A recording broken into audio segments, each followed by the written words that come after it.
సంబంధించి MS vice chairman గారికి అదేవిధంగా సిపిఆర్ సంబంధించి మా నెంబర్లు కూడా ట్యాప్ చేయడం జరిగింది. దానికి సంబంధించిన డీటెయిల్స్ ఇన్వెస్టిగేషన్ లో భాగంగా దానికి సంబంధించి ఆధారాల గురించి ఇన్వెస్టిగేషన్ లో భాగంగా ఇవ్వడం జరిగింది.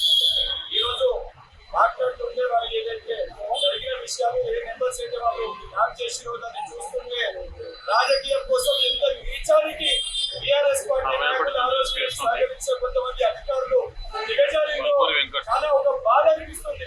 అంటే కుటుంబ సభ్యులు ఏదైతే పెళ్ళైన తర్వాత తల్లిది భార్యది వాళ్ళ ఫోన్లు కూడా ట్యాప్ చేసి ఏమి మాట్లాడుతుందో కూడా విని ఏ రకంగా ఇబ్బంది పెట్టాలో ఎంత నీచానికి వీళ్ళు పాల్పడిందని చెప్పి ఈరోజు బాధపడుతుంది.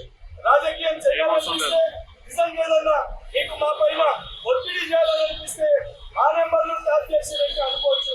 ఈరోజు మా వైస్ చైర్మన్ గారు అదేవిధంగా వారి యొక్క భావి ఫోన్ చేసి ఏమి మాట్లాడుతున్నారు ఏమి సంభాషణ జరిగిందని చెప్పి ఇన్ని ఇబ్బంది పెట్టి బ్లాక్మెయిల్ చేసి అధికారంలో ఉండాలని ఒక దురుద్దేశంతో పాల్పడిందంటే ఈరోజు వాళ్ళపైన కఠినమైన చర్యలు తీసుకుంటే ఒక ముఖ్యమంత్రి గారు అదేవిధంగా ప్రభుత్వము వారిపైన కఠినమైన చర్యలు తీసుకొని ఇటువంటి చర్యలకి పాల్పడే అధికారుల పైన ఏదైతే కఠినమైన చర్యలు ఉండాలని చెప్పి గౌరవ ముఖ్యమంత్రి గారు కూడా కోరడం జరుగుతుంది.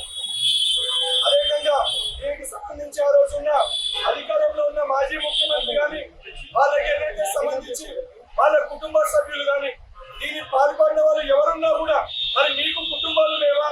మీ కుటుంబ సభ్యులతో కూడా ఇదే రకంగా వ్యవహరించి మీ ప్రైవేట్ సంభాషణ వింటే మరి మీకు బాగుంటుందా?